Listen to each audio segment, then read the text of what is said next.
Indian സിനിമയിലെ ഏറ്റവും ചിലവേറിയ ചിത്രമായ കൽക്കി നാഗ് അശ്വിൻ്റെയും ടീമിൻ്റെയും 4 വർഷ പരിശ്രമത്തിൻ്റെ നേട്ടമാണ്.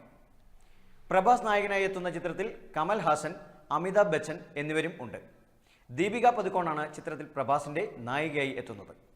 ശോഭന, ദിഷ പട്ടാണി, പശുപതി, അന്നബെൻ തുടങ്ങിയവരും ചിത്രത്തിൽ അണിനിരക്കുന്നുണ്ട്. ചിത്രത്തിൽ ചില സർപ്രൈസ് താരങ്ങൾ എത്തുന്നുണ്ടെന്ന് നേരത്തെ തന്നെ അഭ്യൂഹങ്ങൾ പരന്നിരുന്നു.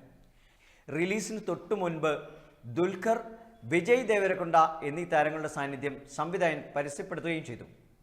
തിയേറ്ററുകളിൽ ഇരു താരങ്ങളുടെയും അതിഥി വേഷങ്ങൾക്ക് ഗംഭീര സ്വീകരണമാണ് ലഭിക്കുന്നത്.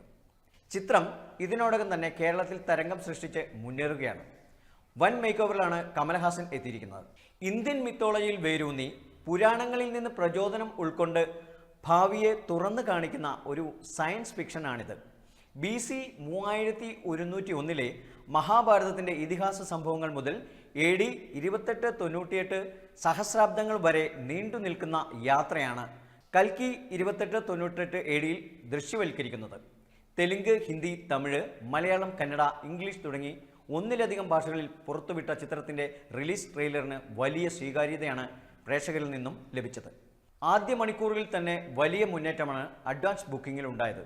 US-ൽ മാത്രം 1 ലക്ഷത്തിലധികം ടിക്കറ്റുകളാണ് വിറ്റത്. പ്രഭാസിൻ്റെ ബ്രഹ്മാണ്ഡ ചിത്രമായ സലാറിനേക്കാൾ 2 കോടി കൂടുതൽ കൽക്കി നേടിയെന്ന റിപ്പോർട്ടുകളും പുറത്തു വന്നിരുന്നു. ഇന്ത്യയിൽ നിന്ന് മാത്രം 95 കോടിയാണ് ചിത്രം നേടിയത്. ആഗോള വരുമാനം ആദ്യ ദിനം തന്നെ 180 കോടി കവിഞ്ഞുവെന്ന് ബോക്സ് ഓഫീസ് ട്രാക്കർ സാക്നിൽ റിപ്പോർട്ട് ചെയ്യുന്നു. പാൻ ഇന്ത്യൻ ചിത്രമായ കൽക്കി തെലുങ്കിലും മലയാളത്തിലും തമിഴ്, ഹിന്ദി, കന്നഡ എന്നീ ഭാഷകളിലും പ്രദർശിപ്പിക്കുന്നുണ്ട്. You are watching India's first NGO television, Malanadu TV India.